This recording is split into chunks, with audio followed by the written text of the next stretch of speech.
Word on the old school curb is there was some serious shade throwing and backstabbing going on back in the day between Diana Ross and not just one, but two soul legends, Patti LaBelle and Gladys Knight. These weren't just petty little spats either.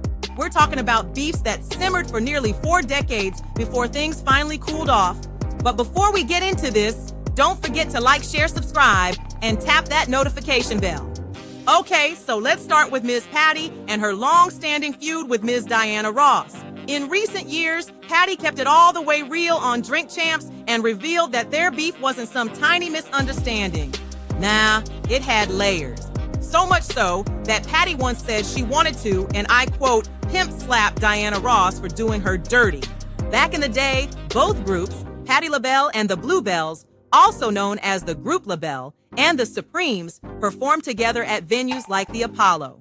Patti explained how they were broke at the time, playing cards with the Four Tops, and eating hot dogs warmed on light bulbs between shows. She said they used to go shopping at cheap stores for gold outfits, but the next day, the Supremes would be rocking the exact same outfits.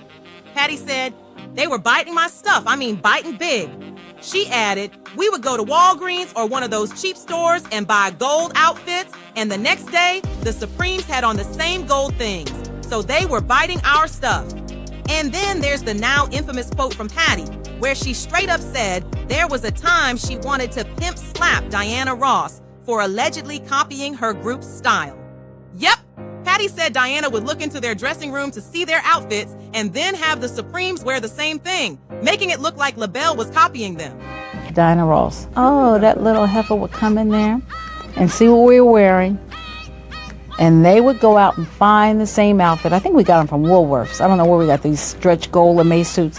But before we went out, for some reason, we were going on after the Supremes, which didn't make sense to me because they were the big stars. But we went on after them, and of course, we only had that one gold outfit.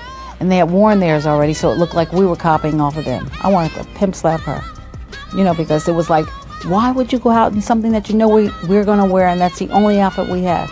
I wanted to beat her up. But it didn't stop at outfits. Patti told a story about how Cindy Birdsong, who was a member of Patti LaBelle and the Bluebells, straight up left the group to join the Supremes and replace Florence Ballard without warning. We're in Cleveland, ready to go on. Only 3 members showed up. Cindy had been rehearsing with the Supremes for months, and that night, she left us, Patti recalled. It was a blessing for her, but do it the right freaking way. Diana, don't come stealing my chicks in the night. Patti continued. When Cindy went with the Supremes, all I could do was bless her. But something happened, Diana left, and left her without a bluebell or a paddle. Those things hurt me. But years later, during Oprah Winfrey's Legends Ball, Oprah made both of them sit at the same table, and thankfully, they squashed the beef for good. Patti said, I love her. We're friends now. Now let's slide over to Gladys Knight, who had her own rocky history with Ms. Ross. Gladys once revealed in an interview with The Insider that Diana Ross didn't like her for 37 years. And she said it all started back when Gladys Knight and the Pips were signed to Motown. According to Gladys, Berry Gordy, who was also dating Diana at the time, invited her and the Pips to open up for the Supremes on tour. But that gig didn't last long.